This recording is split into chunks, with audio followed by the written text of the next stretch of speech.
Welcome to this Executive Explainer. Today, we're deploying a highly specific linguistic framework designed to drastically cut your word count, absolutely without sacrificing an ounce of precision or formal authority. Whether you're a strategy consultant, a technical analyst, or a project manager, your words are literally your currency. So let's figure out how to spend them wisely, shall we? Okay, let's dive right into this incredibly relatable consultant dilemma. How do you actually condense a bloated, hyper-detailed technical feasibility report while maintaining that razor-sharp C1 level executive tone? We're not just trying to write less here. We want to write better. We need to strip away all that conversational filler and replace it with high-impact economical structures. It's a real game changer. Right, so Section 1, precision with relative causes, or as I like to call it, the consultant's scalpel. Let's get into it. We're going to start our surgery with a really simple adjustment that acts as an instant formality upgrade. Think about standard conversational English. It's grammatically fine, sure, but leaving a preposition dangling at the very end of a sentence, like saying, the criteria we measure success by, well, it just feels a little too casual for a high-stakes boardroom, right? But check this out. By simply fronting that preposition right alongside the relative pronoun, you create phrases like the criteria by which we measure success, or the general with whom they negotiated. Your text instantly shifts. It goes from a casual water cooler chat straight to an authoritative professional statement. It's a tiny little tweak, but trust me, it carries immense psychological weight for whoever is reading your report. Moving on to Section 2, discursive condensation. We are upgrading to the laser with participle clauses. So now that we've mastered the scalpel, it is time to upgrade to the laser. Participle clauses are essentially your ultimate tool for complex subordination. They let you completely bypass clunky words like because, since, while, or after, and they get rid of the accompanying subjects too. Instead of getting bogged down, you just treat all those extra words as excess weight that needs trimming. You let the participle do the heavy lifting to express time, cause, or condition. It's so efficient. Here's how it works in practice. You can substitute both passive and active relative clauses with these quick, powerful hits. For example, instead of saying, because she arrived late, we just use the present participle, arriving late. Boom, done. And instead of a super bulky passive clause like the framework, which was developed by the compliance team, we drop in the past participle, the framework developed by the compliance team.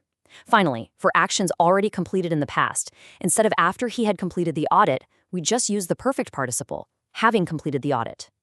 Notice how elegantly these structures completely eliminate unnecessary words, but you still retain every single drop of meaning. It's brilliant. Okay, Section 3, the error clinic. We really need to talk about avoiding the dangling participle. Now, you definitely have to beware of the side effects with this kind of editorial surgery. If you misuse this tool, it creates a massive logical coherence failure. And honestly, that can cost a consultant their credibility in a heartbeat.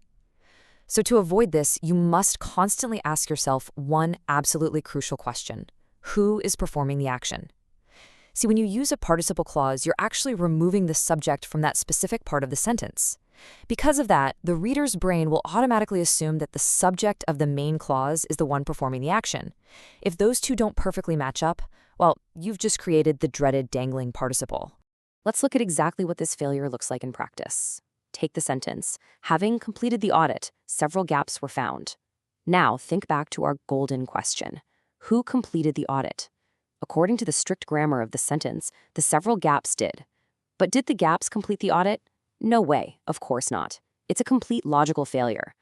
To fix this, you absolutely must ensure the subject of the main clause matches the agent of the participle clause. Check out the correction. Having completed the audit, we found several gaps. Right? Here, we completed the audit and we found the gaps. That is perfect logical coherence.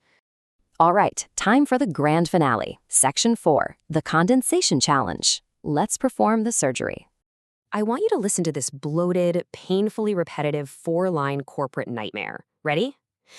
Because we completed the audit of the department, and since we used the criteria that we measure success by, we discovered that the framework which was developed by the compliance team ensures stability. Oh man, it is literally exhausting just to read that out loud. But this is exactly the type of unreadable filler we want to completely eradicate from our professional documents. It's just full of unnecessary conjunctions, dangling prepositions, and clunky passive relatives. Now let's apply our new framework to it. Having completed the audit using the criteria by which we measure success, we discover the framework developed by the compliance team ensures stability. Wow, it is basically breathless in its efficiency. By deploying a perfect participle clause right at the start, fronting a relative preposition in the middle, and dropping in a past participle clause near the end, we've condensed that entire clunky mess into a single, elegant, and high-impact sentence. So I'll leave you with this thought to ponder before you sit down to draft your very next feasibility report. How much more authority could your next report command if you just cut its word count in half? Remember, words have weight. When you strip away all that excess, the ideas that remain hit with twice the force. So take these tools, the scalpel of relative clauses and the laser of participle clauses, and start performing your own editorial surgery. Thanks for joining me for this explainer.